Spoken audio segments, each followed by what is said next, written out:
Yeah, they're dead. They're all messed up. You wouldn't give her that flower, would you? No. Be afraid. Be very afraid.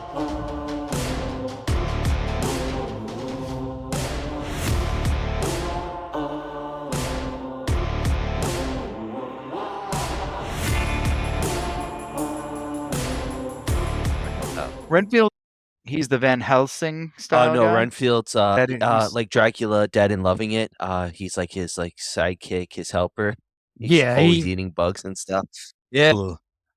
They We need a sword ghoul. bind that character in the first one with Knock, the Hutter's boss. Yes. They sort of combined Renfield into that character.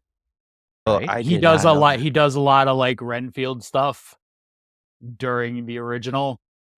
I'm guessing they didn't put Okay. Renfield in because they were stealing so much. Is Fair. in the he's in the remake. Yeah, so and he's probably he's putting in- up with the Renfield character. He's in the Werner Herzog one too, but much less significantly. I feel like you need a good Renfield in order to make it go whole. Even like in the book, when you read Bram Stoker's book, it's like Renfield's a key piece into it, you know? Yeah. Like the diary entries, it's like, you know, Renfield just ate a bug. And it's like, oh, all right. He is losing his damn mind slowly but surely. Yeah. Well, Nosferatu Orlok, Chewing on the cuticle. Nosferatu, or whatever we're calling him, needs that because he can't do it in the day. He needs his guy. Yeah. Ghouls were just early forms of slavery. Or late. That's what it is. You just heard a whole bunch about it. Yeah. And ghouls. We were talking about, you know, if they ever had to set up a union or something, definitely Igor would be the head of it. Renfield would be like the cove captain. And that's how it'd go. Are we unionizing ghouls? First Amazon, now ghouls?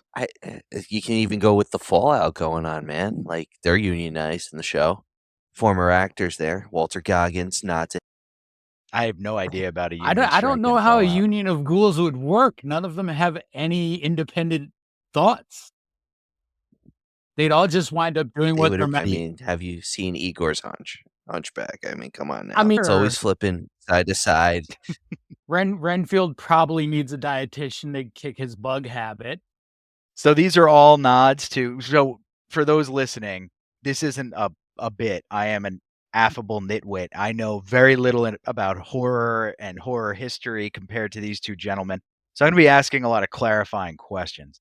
So are these ghoulish characters from the original iteration? Well, Shrek version. He is sort of encompassed into a side character named Knock in and out of the movie briefly.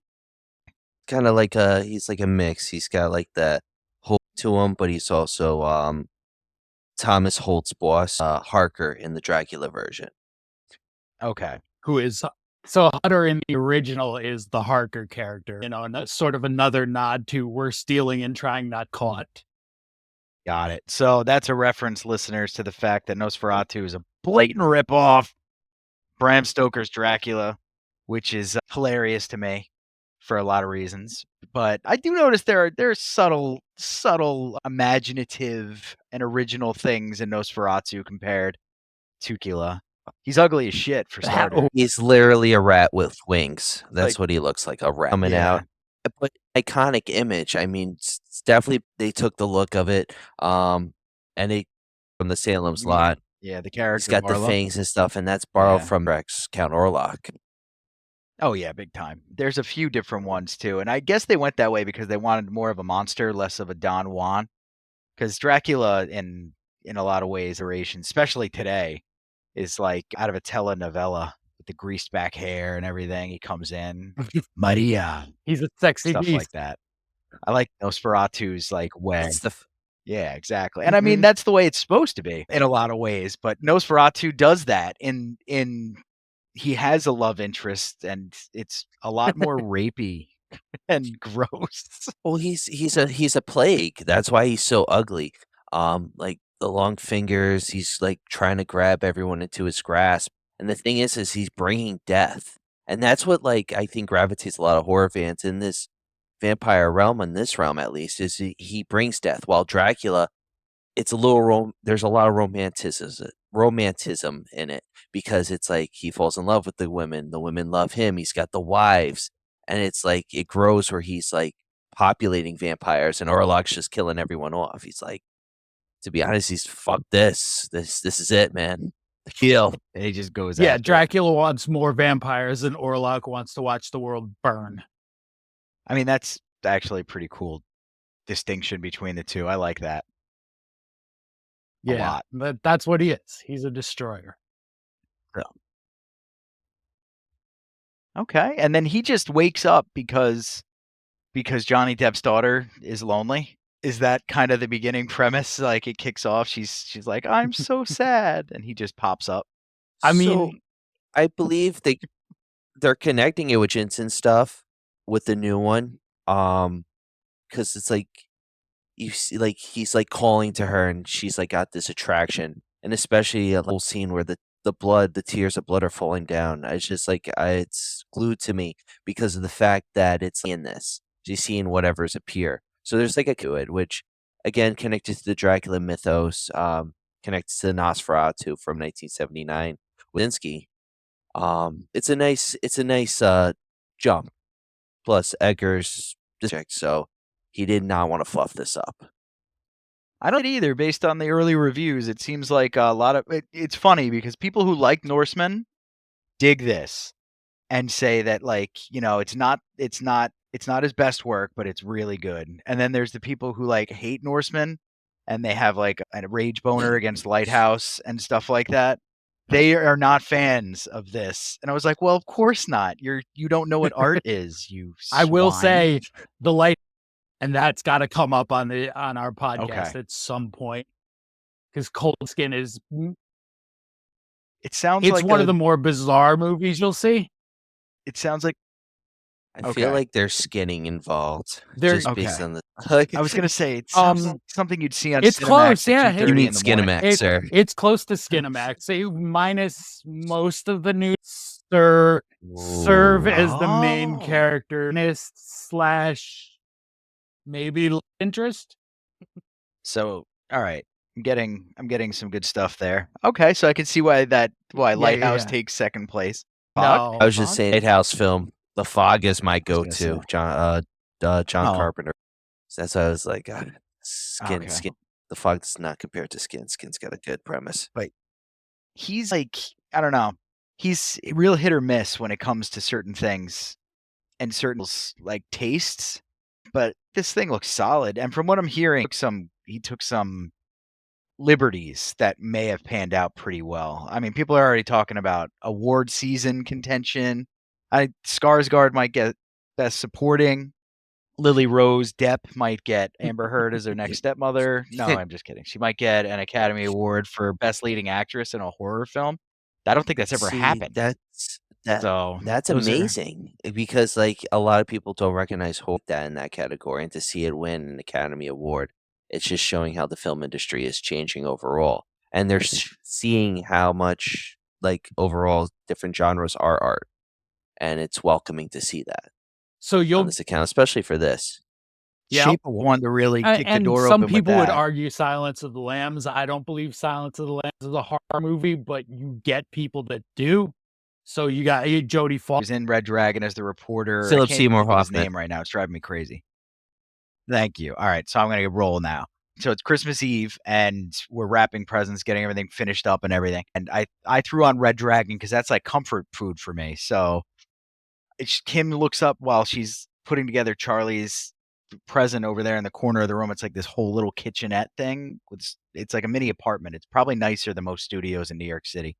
And Philip Seymour going down the street with she's like, it's Christmas. What are you doing? And I was like, I don't know. No. I just like it. It's festive. So yeah, I can't believe I forgot about Silence of the Lambs. Big, but I don't consider it horror, so it doesn't count. Thriller. That's what I consider okay. it. Thriller. That's in that realm. Shape of Water Shape isn't of Water horror is kind either. of like a to be horror honest with adjacent you. fantasy. Yeah, exactly. You could have made I thought that Pan's Labyrinth should have made a bigger splash than it did, obviously. I'll beat this drum until I die. That one could probably be called horror. Yes. But even that's dark fantasy. Fantasy horror. Horror adjacent Yeah. fantasy. Yeah. Anyway, tangent over. Back to the bald vampire guy. So just to say, it's going to be filmed in. It was already filmed in Dolby Cinema and IMAX, but this is the cool part. It's filmed in select theaters in 30, which is really cool. That graininess. Oh, sweet. Uh-huh. Like, I don't know. I feel like to make it like The Lighthouse. I'll say this: I am a big fan of The Lighthouse. I love the Lovecraftian.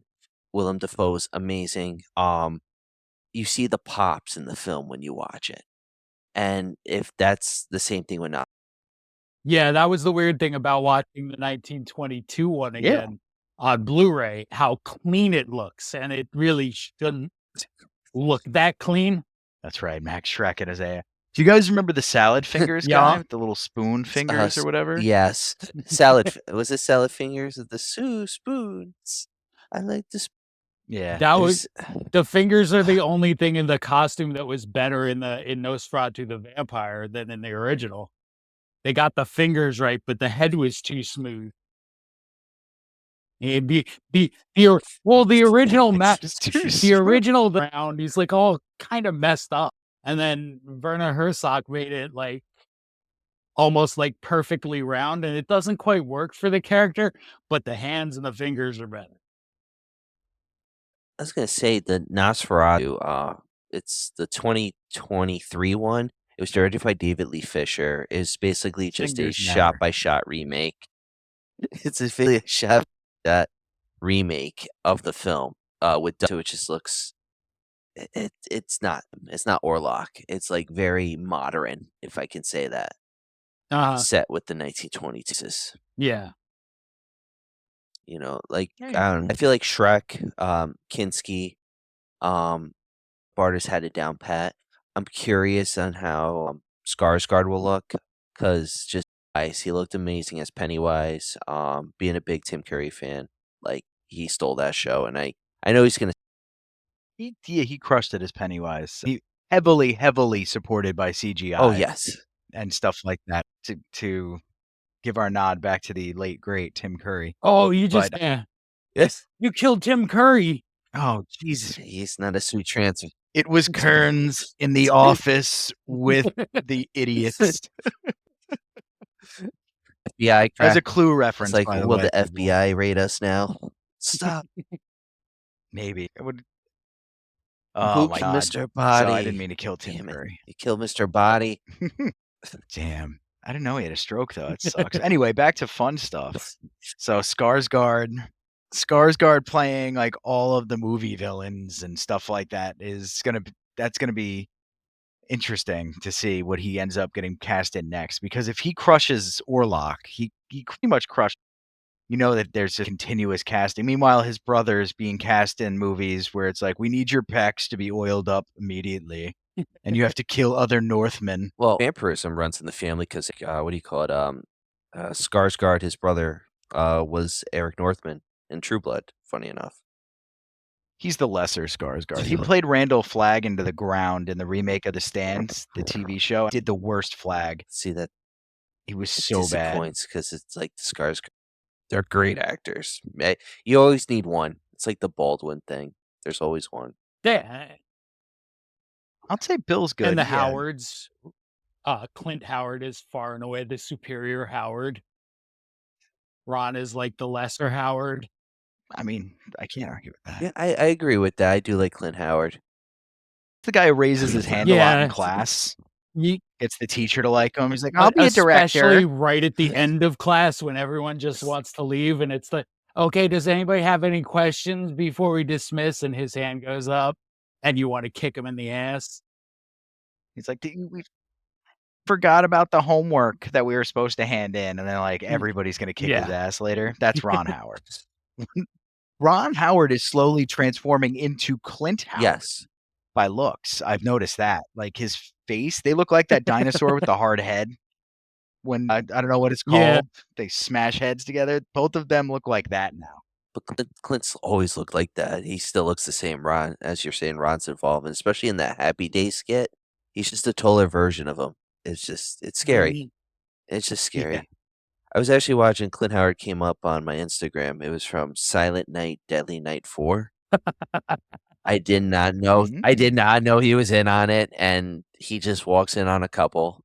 Evie, here to watch a killer Santa Claus. And it's just like, it's a horrible line, but great. Silent Night, Dead, or diminishing I mean, returns. That's what he does. Yeah. God.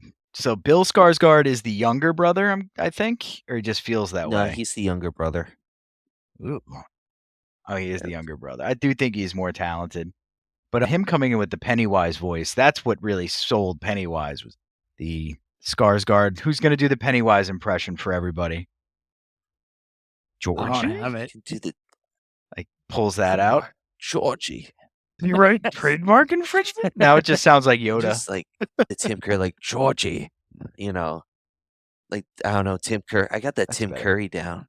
The Bill Skarsgård, he's got that high pitch. Yeah, Skarsgård. And now there's going to be no lines in Nosferatu for Skarsgård. That doesn't necessarily make it an easy gig, right? But he's probably not going to speak. I don't think they. Yeah. Oh, Yeah. well, of course he did. I mean, the and there- Herzog one. I hope. It was. Oh man, It's like you should see. I hope it was those two Herzog's voice. together. His voice. Oil and Water, man. They made some great movies together. But I found this movie, but Kinski was the star again. They worked together like 5 times. And he's quit and quit. So finally Werner Herzog threatened to shoot him 8 times. 8. That's if you quit, I'm gonna shoot you 8 times and then myself once. That's how insane pretty their good. relationship was. I'm gonna make That's you a amazing. cripple than shoot myself. So you cannot get revenge on me. But that's just like there's just about how big a pain in the ass King was to work with. On top of all his outside of movie scumbagness, he was, so he's making this. He was a nightmare. Go ahead, Ryan. I was gonna say Vampire in Venice. Vampire in Venice. He was a nightmare on. Mhm. So he was making a movie in '86 for a producer named Roberto Bessio, who wanted to fire him and was told by the movie company, "You can't fire Kinski. That's why we're making this movie, because we want him." That's how awful he was to work with. Oh wow. I mean, I can sympathize. Mhm. But like it's just like I kind of want that on my tombstone. In Remember honor that. of the- Just in in case. honor of the characters portrayed. If I go first, though, John, I'm stealing it, and there's not going to be because you can't do anything Fair about enough. it at that point. All right, so you guys have seen both films. The original, the remake, the remaster of the original counts as the original, and then the Max Shrek, right? So I'm the only one who's actually seen footage. And I did a little bit. So for the people listening, I went with my wife and 2 boys to see Sonic 3, which is a riveting film. Jim A riveting Carrey's film. return. It basically ripped off, spoiler alert, and it's a total ripoff of like all of the plot lines from Dragon Ball Z movies, specifically movies, not like of it, but my wife made me shut up about it. She's you like, stop? stop This is a talking kids' about movie." this topic. So I went out. Well, I wasn't sitting next to her. This was after the movie on the ride home. She's ready to kill me. Believe this. So I leave the theater to go to the bathroom, quote, quote, and I walked right in. And I walked pivotal point in the movie. It's visually appealing, to say the least. It's color, but it's black and white. They overpresent it so expertly well, and it puts such a bleak atmosphere together. And Willem Dafoe's character was on screen, had been there standing like awkwardly in the corner, like not unlike Orlok, maybe. And he's like, yes, for research for the podcast. And he does it. He's like a man. When he's on screen, you just have to stare at him. The costume design, the way he speaks in the film, you're just. I'm on him the whole presuming he time. was. It looks really. Was he like good. Vanson from what you saw?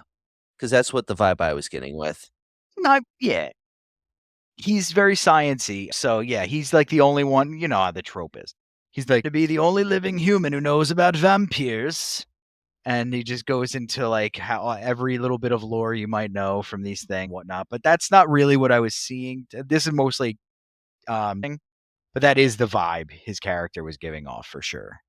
Like the dude who doesn't deserve to live through the third act kind of thing because he knows too much. It'd be too boring. But yeah, I was like, I'm gonna make them jealous. I came to whipping out the phone, but then I was like, no, here's the See, upkeep. I was waiting for won't you do to it. be like, yeah, I found a seat. I sat there. There it was. I said, "Give me a minute. Watch the whole film." I was gone for like 10 minutes and I was on a candy mission. And the thing that brought me to the idea was that it was our people in the concession line. And then I came out and I was like, all right, okay, I see some gauges in ears and some odd piercings, and these are my Nosferatu. So I just walked in. I like how you said though the aesthetic of the color and stuff because it feels like it's given that old school vibe, and Edgar is like amazing with that. But also as a side note too, just as a nod, you're mentioning Willem Dafoe and stuff. He was Max Schreck from the old, well, technically old now, 20, 24 years ago, Shadow of the Vampire. He was Max Schreck. So it's a nice little loop around for him that he was Max Schreck in the Interesting. supposed biography film, which Shadow of the Vampire is the supposed biography film starring the great John Malkovich, Willem Dafoe, and Carrie Elwes for your Princess Bride fans. Nod right there. Yeah, that's like my favorite movie, bro. Jada was wearing a shirt today. Terry Elwes is my She G. plays who he's playing. Oh, Yeah, nice, she had dude. the shirt on. I was like, I forgot to get a picture. I was like, where'd you get this? She was like, That's a damn fine movie. oh, it's a classic. But he plays who he plays. Fritz Arnold Wagner. That's who he plays, the cinematographer, and it's a little feedback of Does he have a German accent? yes. I feel like he'd play a perfect. Yeah, of course he did. He's So he's like the most Aryan looking guy, especially currently. He's just getting blonder and more blue eyed every oh, day. You can't cast him as he's a the only German, Robin Hood with a British It's just- accent. Come on. right?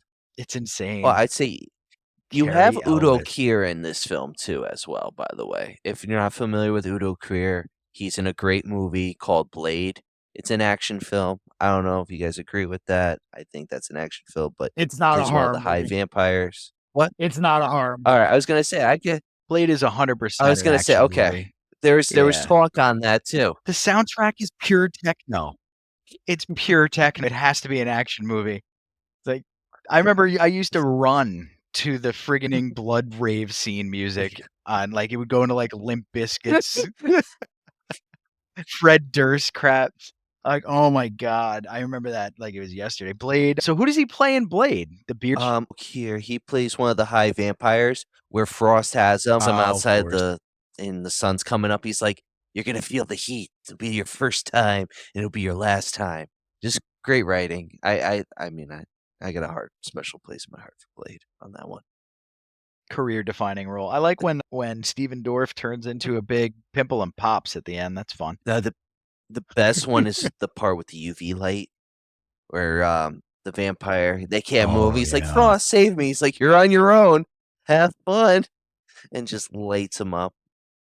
Blade was iconic, but yeah, John's right. I mean, there's so much stuff that flirts with horror that tries to cherry pick all the good out of horror but appeal to other fans. And I have no problem with genre bending, especially in writing. But with movies, it's hard to pull Well, it's off. a thin line because there's always that talk on it, like what's vampire, what's not vampire. Like Nosferatu, right? It's a horror film, but then you look at Dracula. Dracula's definitely a horror film, but some people, like Francis Ford Coppola's one, consider romantic in its own line. Always, Yeah, I think when you're putting an Yeah, it's tricky. adjective in front of horror, like romantic horror, you're probably not horror anymore. No, that's like the A has Yeah. kind of thing. Year-old centaur pushed her up against the tree, and all the housewives are like, "Oh, it's fantasy, and it's porn." But Blade is an action movie. Nosferatu is definitely a horror movie. I can definitely stand by that, though. That it's gonna go a little light. It's gonna be like The Marker's almost gonna. There's a lot of exposition in this based on the reviews, and I think there's not going to be a lot of traditional. Well, I'll tell you the scaries. thing I'm having seen it is the runtime. The original 2 hours and Nosferatu, 12 yeah. minutes. yeah, The original Nosferatu is 95 minutes. Granted, there's no talking. She's in a lot of the film, so that probably is the case. It's hers. She's got to have an existential crisis. She's got to fall in love, fall out of love. She's got to, and all those things probably have to happen. She probably got to get bit. Well, right? Somebody's got the to character get of bit. Ellen Hutter through all of the Nosferatu, the character is the key to the whole thing. She's the key to Nosferatu, not just in general for everything that's occurring. And I mean, her growth as the character is in it. I feel like it's gonna focus on that, but like Robert Eggers is very like cinematic. He loves like those big shots. Like thinking of The Lighthouse, it was like a lot of still shots here, there, and developing slowly but surely. And I think that's what a lot of the screen time is dedicated to. Mhm. You know, there's there will be a lot of exposition, but then it's going to be like a wide shot of London or, and that pull in or the castle and just like scenes and stuff just to build up that horror along with the cinematic music in it. Cool style. Yeah. But too long. Could be. Like, yeah, great explanation. It's too long. You're like, I understand why it could be too long, but it's too You long. have to be doing something really special to keep my attention over 2 hours. I mean, fair. That's fair, especially these days too. It's getting in one sitting. I was so proud Yeah, of that's why I myself. haven't watched it, because I know I'm not going to get through it in one sitting, and I don't like watching movies in multiple sittings. In 2 years, we're going to have an epic with Christopher Nolan's The Odyssey in 2026, or technically 4. I mean, The Odyssey is going to be 4 hours long. No one's going to be like sitting in theaters for that. No one. You have to And have, if they are, God bless them. you have to go back to the days of an intermission. One movie in a theater with an intermission. Yeah. Maybe, which wouldn't be a bad idea. And that- Braveheart wasn't Braveheart. It's like 4 hours plus. It was 2 VHS tapes. Yeah. Wow. I want to get into ageism here, but when did The Right Stuff come out? 83, 84-ish. 80. No. Ryan wasn't born yet. No. Yeah, Ryan was not yet born, and I was swaddled. I was just out Yeah. of the oven. I Right was theaters, sneaking into John. bullshit other Wow. movies. In Kisco, Yep. there's a local movie theater, and it's super easy to sneak It- walk in and just open the back door. It didn't smell as much like urine at that point. Definitely shame, though. So we're pumped about Nosferatu coming out. What's coming down the Yeah. pipe that you guys are excited about? So I'll rep the shirt. There are competing Return of the Living Ooh. Dead movies coming. Yeah. Oh, sweet. One seems to be Huh. homage to the original, and the other one seems to be just somebody else trying to do it too. There's a Okay. And to it's no probably follow. going rules, to be baby. and all that, where it's like more, we're saying Living Dead, Nosferatu, all that. And it's remaking or as well as, Yeah. there was like Robert Englund. They asked him, can you do another Nightmare on Elm Street? He goes, if it's cartoon. So, like, there's a lot of possibility, and especially with AI and stuff. I mean, There's just no new ideas. We don't need another Nightmare on Elm Street. Like Long You gotta Legs let 'em came in. out, and I was pretty excited about that. It wasn't Let the 'em greatest in. movie in the world, but you know what it was? Mhm. It was new. It was Just new. with that, I'm not letting him in anywhere, dude. I was terrified when he was bouncing around in the yard. I didn't need the twist. I didn't need to know any of the other crap that was going on. and a lot was Barbarian, and just like going to Wisconsin and going to like a B&B, an Airbnb, and seeing Barbarian. Yeah, that like doors on that. Yeah, that's a good one too. That's a good one. Not The Hills Have Eyes kind of vibe. Like it felt vibey a little bit, but it was a pretty original idea. It's based on a true story. True account of a man who was living in the walls of a house and terrorizing the family, 2 daughters, and yeah, it was for a long time too. He was like behind the dryer. There was a way for him to get in, and he was planning on killing them. And he even revealed himself. Police like didn't believe him. They staked the house, but he was still in the house. It was nuts. It's a nutty story. I probably need to give the fans something on that one, but it's on Mr. Ballin. We'll just throw one out there. Mr. Ballin has a review on it or something on the YouTube there. But what I'm excited about is, since we're talking about fast-moving, angry things, because we're not going to call them zombies. We're going to go over this in a future episode. But 28 years later, coming out soon. I'm actually excited about that. And only because I want to see how they decide to get this thing off that island. Is it going to be the angriest shipboat captain ever? I feel like Cillian Murphy's got that vibe. He's got a cool vibe. That's like, He's got a good bitch face. oh Resting my bitch god, face, when I he should puts his say. hands in the pocket. You ever see him look at the royal family?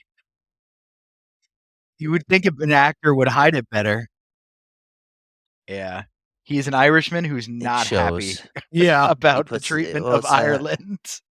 All right, rapid fire question for you two. Skarsgård came down with a bad case of diabetes, and he couldn't be in the Nosferatu movie. Who would you cast instead? Christopher Waltz. Phenomenal actor. He is the Dr. Schultz from Django Unchained with Jamie Foxx. He is also from, I was going to say, Inglourious Bastards, man. That's where I get There it you from. go. That'll Just do it. like his evilness from that. Yeah, he's the angry German who kills everybody at the beginning of Inglourious Bastards. I'm sure I'll throw a picture of him up on the screen for you guys, but nobody knows this guy's name. He's like one of the best living actors, probably, and Smoking a pipe. That's like that big ass pipe from the beginning. And him with he's- the makeup, yeah. just the pointy ears. Like, no. He's got the accent already. Okay.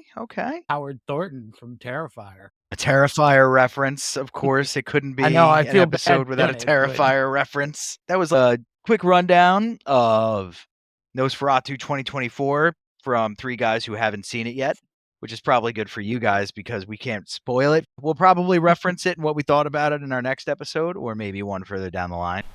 Until then, we hope you guys enjoyed hearing us talk about how much we love all things horror. And don't forget to go out and watch Nosferatu 2024. Let us know what you think. See ya. Come to me.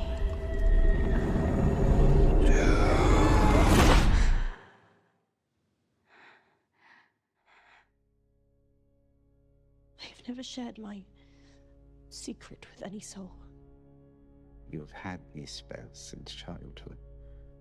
Tell me what you can from the beginning.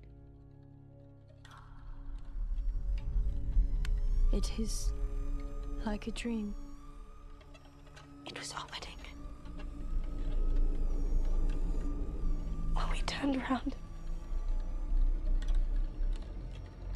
everyone was dead. The stench of their bodies was horrible. Standing before me was